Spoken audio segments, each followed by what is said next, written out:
Well, I may have just finally completely gone off the deep end here, but here's some third cut on the field that the Boydens chopped first cut on, and I took second about 9 weeks ago. And I was watching this forecast and hemming and hawing about it. We got just shy of an inch of rain today. It stopped around 3. It's probably around 4-ish, 4:30 right now. This ground is so sandy and so dry. I mean, it just soaked it all right up. And we've got an interesting forecast for the next few days. They're talking about hopefully nice sun tomorrow and Saturday. But tomorrow the high is only supposed to be about 53. Saturday the high is, I think, is going to be in the low to mid 60s. Sunday is supposed to get up towards 70, but that's where there's a question mark about just how much sun we're going to get, and maybe even some showers coming in late afternoon. But the kicker is that they're talking about wind gusts of 20 to 30 miles an hour for the next 48 hours or more. They're talking about all night, all day tomorrow. Tomorrow the wind chill might make it feel like it's in the 40s, but sunny. Windy again on Saturday, and then still gusts up to 20 miles an hour on Sunday. So this is an experiment. I mean, I'm really getting towards the end of the season here of not being able to dry hay anymore. But with any luck, I've got a 3.5 day stretch here with hopefully sun and a lot of wind. But it's funny, I came to mow this thinking there's going to be a lot less here, and this field popped up in the last week and a half, a lot more than I thought it did. So I got into it and then started to think, there's more here than I thought. I bet it's still only 40 bales, but I was expecting like 20 bales. So 40, I don't know, maybe 50. I mean, it's a 3.5 acre field. On a normal year, I'd get 150 plus of second cut. But this is third cut, so it's hard to really say what the yield is. And I talked about earlier how this field got a double dose of nitrogen before second cut, which I didn't realize until after the Boydens fertilized after taking their first cut off. And I also put nitrogen down before second. So this field got a double dose of urea that I don't think it fully utilized for second cut because it's been so dry. So anyway.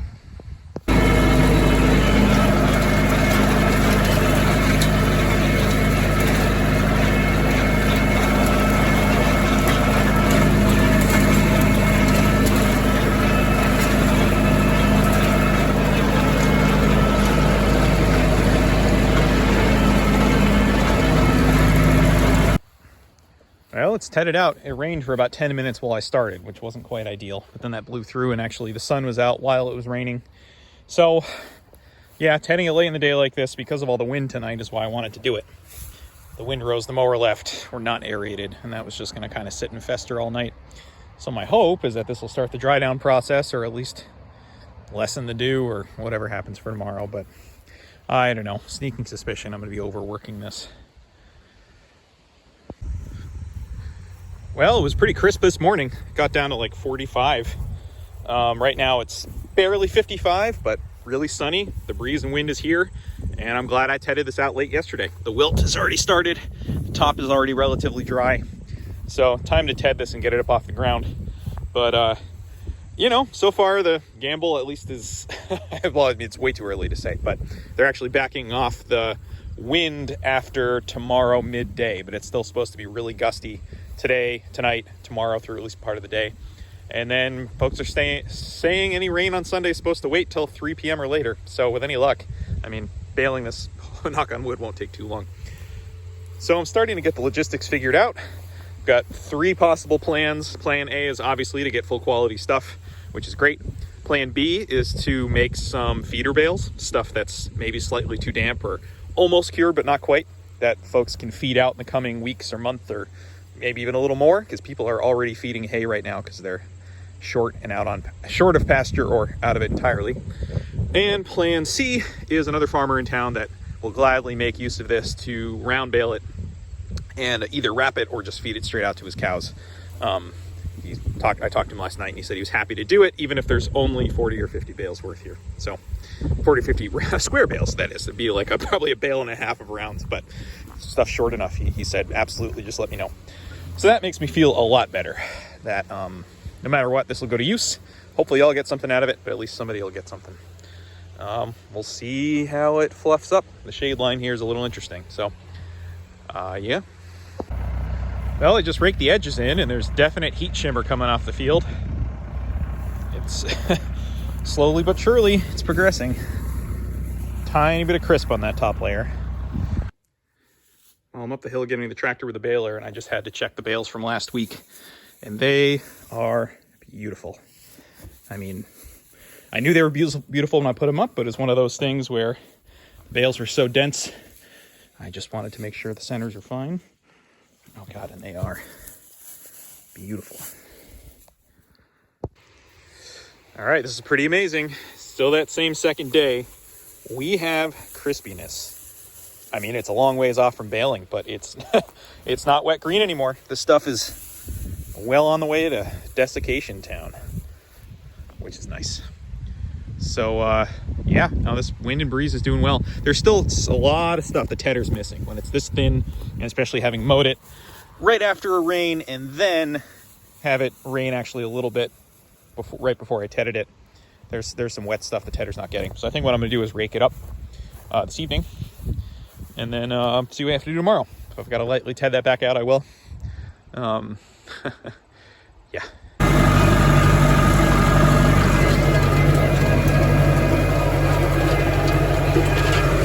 Well, it just figures the heaviest hay is the stuff in the shade early. I'm pretty sure that might not be an accident.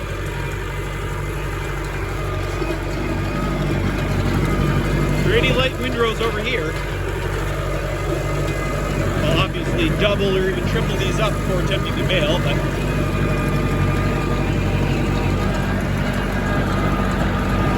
feels pretty nice out in the sun here. Just in that time of year where sun versus shade changes everything.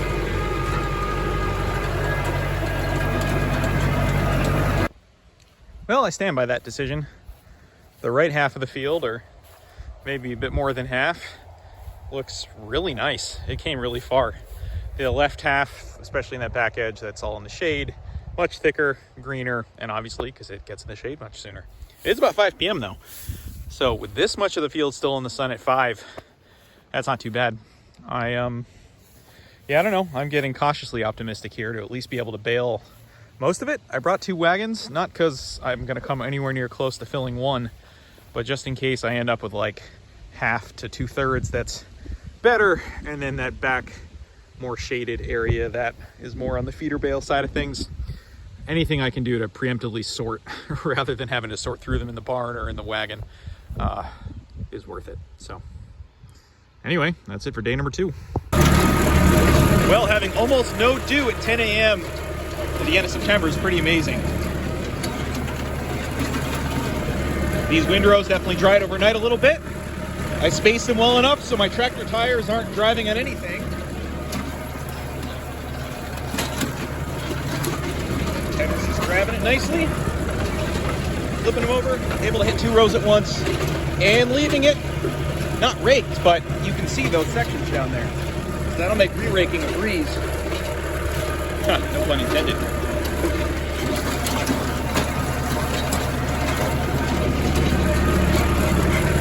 Be unending sun today, well, until sundown, but they're saying not a cloud in sight, and so far it's pretty accurate. So we will see. I think my hope is to see if I can get some of this baleable today. It seems a little silly to split up a field that's already light yield like this, but that's the half that gets earlier shade, is thicker and has more green. The rest of it is already pretty crispy. So if I can get half of this bale today, I mean, even if it's only a handful of bales, that's just that much less I'm risking for tomorrow. Yeah. Anyway, we'll see how it goes. Well, part of the super late season hay, as I keep saying, as long as I'm not dumb and break something. Knock on wood so far, although I think with a little bit of downtime, I'm actually going to grease the equipment again, at least a little bit, just because it has been a little while and I've been covering some ground. But the one thing that has popped up, which I'm pretty determined not to let get worse, is the thrower control for right and left has gotten loose. This is a repair that I did a couple years ago with a plate on the inside and outside of the bale chamber, and it's actually loose and has some play in it. And, you know, I plan in the off season to, whether that's bringing it to a Wesco to have them weld that up, or just replace the plate with something beefier or attach it better. But in the meantime, there's so little hay here. I think I'm gonna disable the right-left control on the thrower and just lock it with this lever here so that it's rigid and not putting more pressure on this and yeah, breaking something. So we'll see. I might regret that. I might have a little bit too many bales missing, but with so few bales, I think it'll be fine.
Well, I had a feeling something like this would happen. Went to go use the baler, and the 3-point hitch arms had dropped, caught some of these wires that are now apart, and totally pulled the plug system apart, not only for the thrower speed controller, but also the moisture meter, which I really need today. So I sort of hot wired it, ran the baler for a moment, got the thrower at kind of an acceptable speed, and tucked those wires away, and then sort of got these wires temporarily jammed in there, hopefully enough to operate the moisture meter's constant monitoring, because of all days, this is the day I want that. See how it goes. So far, so good. It's working. As long as I don't pump that too hard. Yeah, we'll see how it goes.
Well, 41.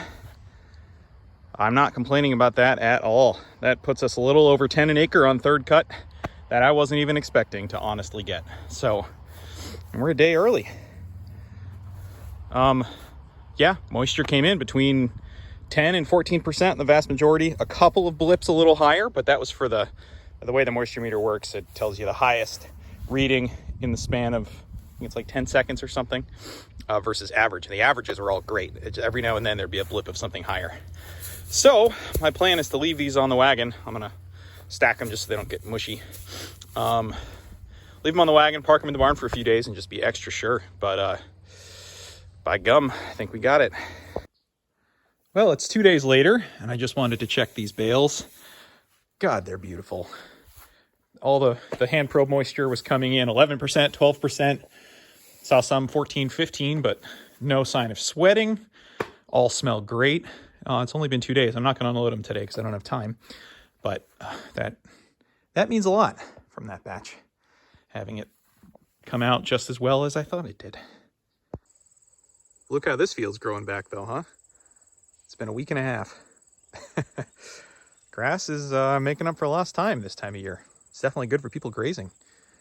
But yeah. Okay, that's it. That's all I got.